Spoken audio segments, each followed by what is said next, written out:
Good afternoon. কেমন আছেন সকলে?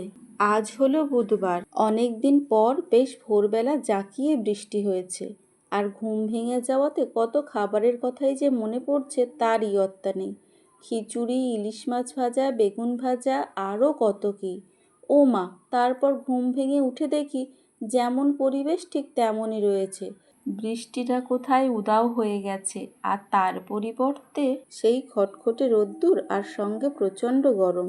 যতই গরম পড়ুক না কেন, সূর্য দেবতাও জানে আমরা বাঙালি, খাওয়া আমাদের স্বভাব।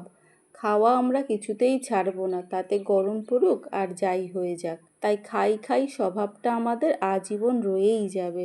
চলুন তাহলে চটপট বানিয়ে ফেলি অপূর্ব স্বাদের মন ভালো করা গন্ধরাজ চিকেন রেসিপি। আর সঙ্গে থাকুন, পুরো ভিডিওটা দেখতে থাকুন। গন্ধরাজ লেবুটা কাটার পর এর যে অপূর্ব গন্ধ বেরোলো, যেন খিদেটা আরও দ্বিগুণ মাত্রায় বেড়ে গেল। শুধু মনে হচ্ছে কতক্ষণে রান্না শেষ হবে আর কতক্ষণে খেতে পারবো। শুধু খাই খাইই মন করছে। আর সেই সঙ্গে মনে পড়ছে সুকুমার রায়ের খাই খাই কবিতা। কবিতাটা যখন মনের মধ্যে এসেই গেছে, তখন আর মনের ভেতর আটকে রেখে কোনো লাভ নেই। চলুন তাহলে অপারদর্শী হাতে রান্না করতে করতে কয়েক লাইন আপনাদেরকেও একটু শুনিয়ে দিই।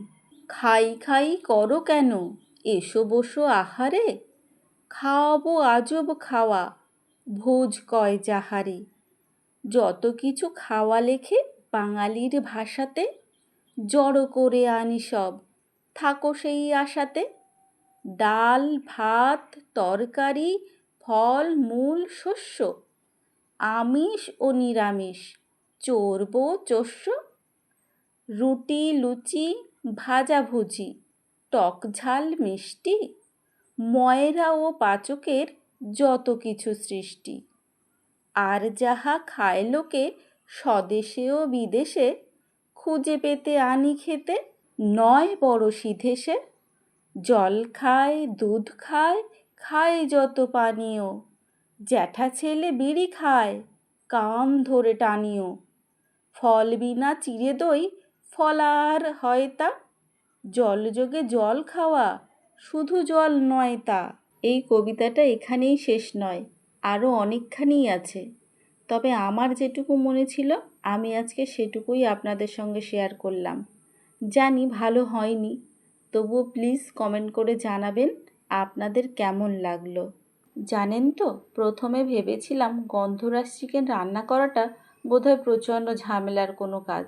পরে বুঝলাম একদমই সেটা নয়, কোনো ঝামেলারই কাজ নয় এটা। চিকেনের অন্যান্য রেসিপি রান্না করতে যেমন মশলা লাগে, ঠিক সেই রকমই মশলাই আমি ব্যবহার করেছি। শুধুমাত্র এই রান্নায় এক্সট্রা যেটা লাগবে সেটা হলো একটা গন্ধরাজ লেবু। গন্ধরাজ লেবুটা আমি রান্নার শুরুতে ব্যবহার করেছি, এবং এই দেখুন রান্নার শেষেও আমি এই গন্ধরাজ লেবুর রসটা ব্যবহার করছি। এই গন্ধরাজ লেবুটা দেওয়াতেই রান্নার স্বাদ আর গন্ধ দুটোই অন্যরকম হয়ে গেছে। যাই হোক, ভিডিওটা এখানেই শেষ করছি। সকলে ভালো থাকবেন, সুস্থ থাকবেন।